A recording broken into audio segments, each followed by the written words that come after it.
Kumusta mga kabukid? Welcome ulit dito sa Dagrileñal. Ako pa rin si Ryan Costales. Sa video na to, pag-uusapan natin ang patungkol sa pagtatanim ng kangkong. Narinig nyo na ba yung kasabihan na kapag hindi ka daw nag-aral na mabuti, pupulutin ka sa kangkungan? Nakakainis, no? May mga ganong negative na kasabihan na laging naka-anchor sa agriculture. So yun nga, yung objective natin dito sa video na to is to debunk, no, yung parang mythbusters tayo dito sa kangkungan. And yun nga, sa mga video na to at sa video na to at sa mga susunod pa na videos, papakita ko sa inyo yung production protocol namin when it comes to growing kangkong, sa pagtatanim ng kangkong. And ultimately, ang objective natin dito, pakita natin na kahit kangkong lang ang tanim mo, pwede ka pa rin kumita ng malaki. And ang isa pang highlight ng video na to ay yung tungkol sa drill method. And pag-usapan natin yan maya-maya.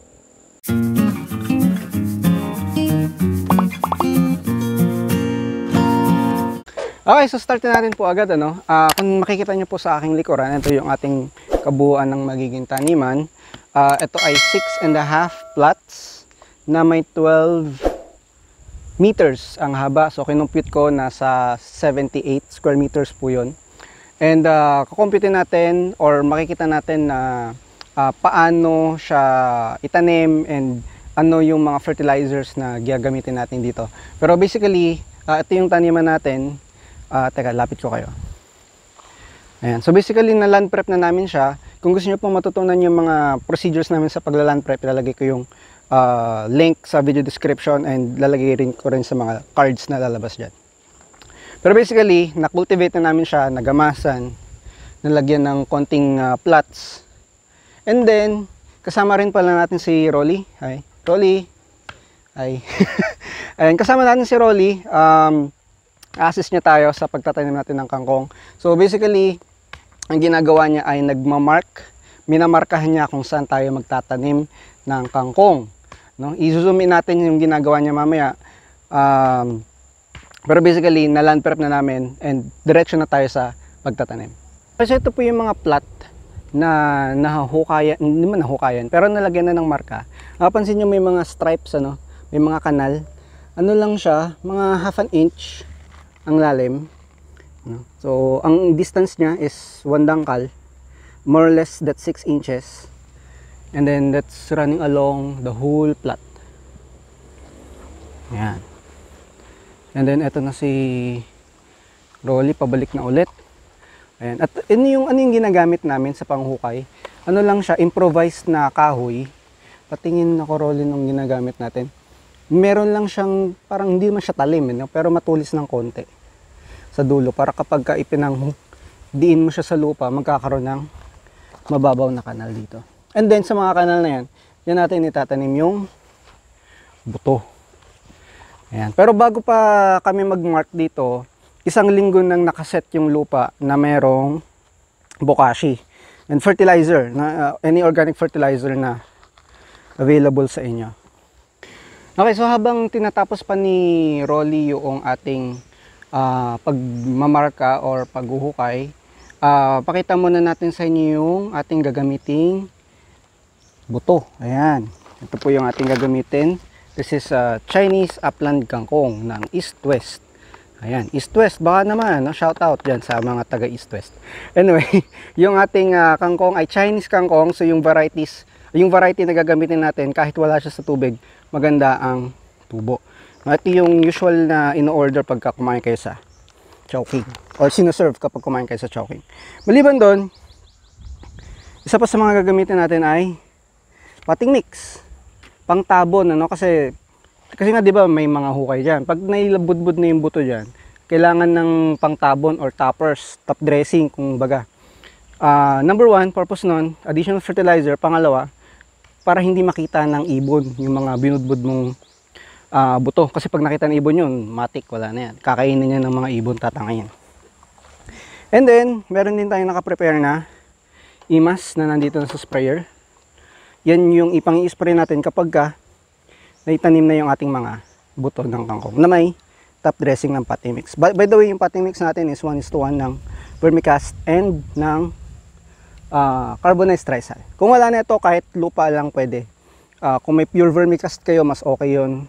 Pero kung wala talaga, kahit pure na lupa lang, no? Kasi makikita nyo may mga hukay doon, so itabon mo lang ng konti para lang di makita ng ibon. Pwede na rin yun.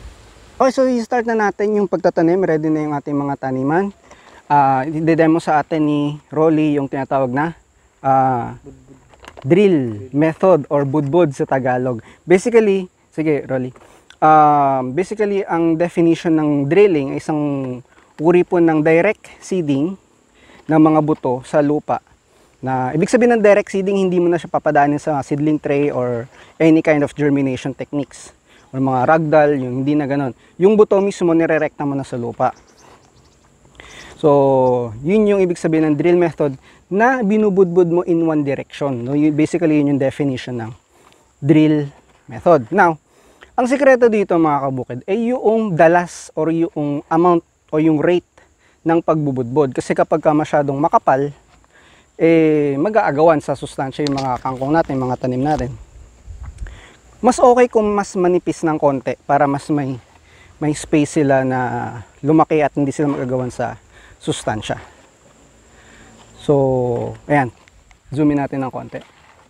Paano magbudbud ng kangkong. Lalaglag mo lang dun sa mga kanal na ginawa mo kanina. Ayan. Hindi ko ma-describe kung gaano karaming butay. Basta, estimate lang. Basta kapag nalaglag na sa kamay mo, move on ka na. Galaw ka na. Ayun.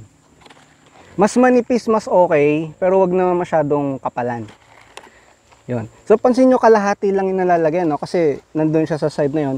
Mamaya, pag natapos nyo yung buong plot na ito, dito naman siya sa side na to para malagyan itong kalahati. Okay? So, drill method. And tataniman ni Rolly yung ating buong taniman na 78 square meters.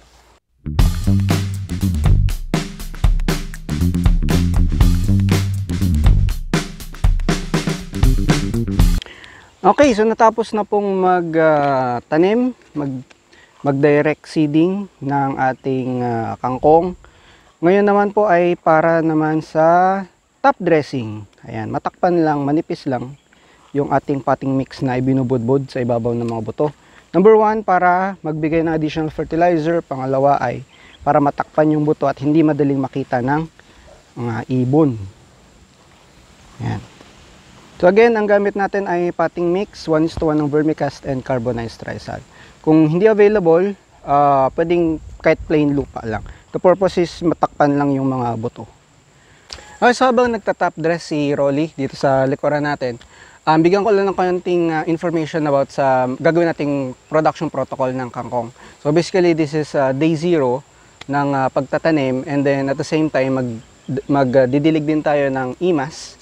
Na day 0, dilig agad ng imas or any other beneficial bacteria na available po sa inyo kung gumagamit kayo ng IMO or ng labs or JMS, maganda yung alternative sa imas. That's day 0.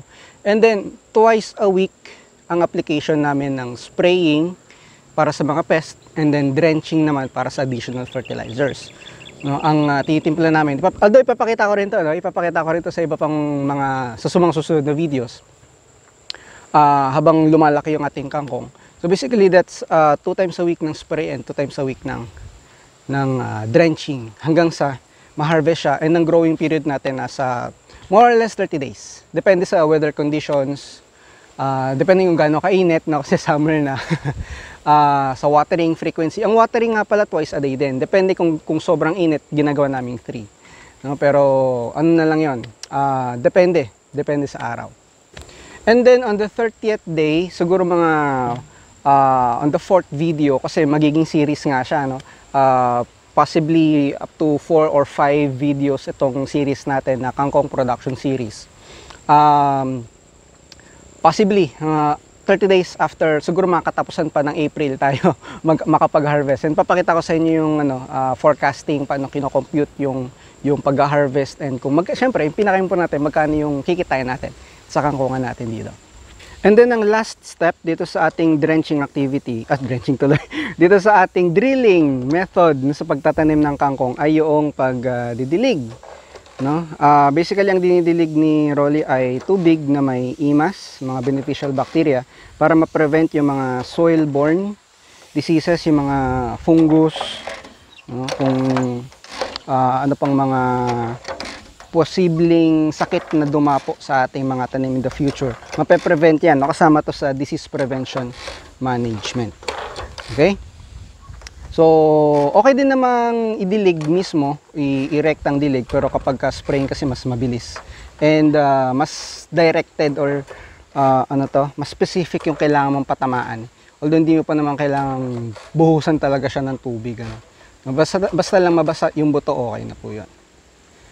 And then after po ng pagdidilig nitong ginagawa ni Rolly sa likod natin, tapos na po tayo. Hintay ka na lang ulit. After 3 to 4 days, yung susunod nating activity, which is drenching. Kasi nga, mag-i-sprout na siya noon. After 3 to 4 days, mag-i-sprout na siya. And kapag nag-sprout na siya, kailangan niya ng additional nutrients. And dun pa lang tayo mag-a-apply ng first nating drenching application ng fertilizer. Kung anong contents noon, abangan nyo po sa susunod na video. Pero para sa video na to, hanggang dito na lang po muna. Keep safe and ano yung sinasabi ko lagi? Ingat, keep safe and keep farming. Ayun. Bye-bye.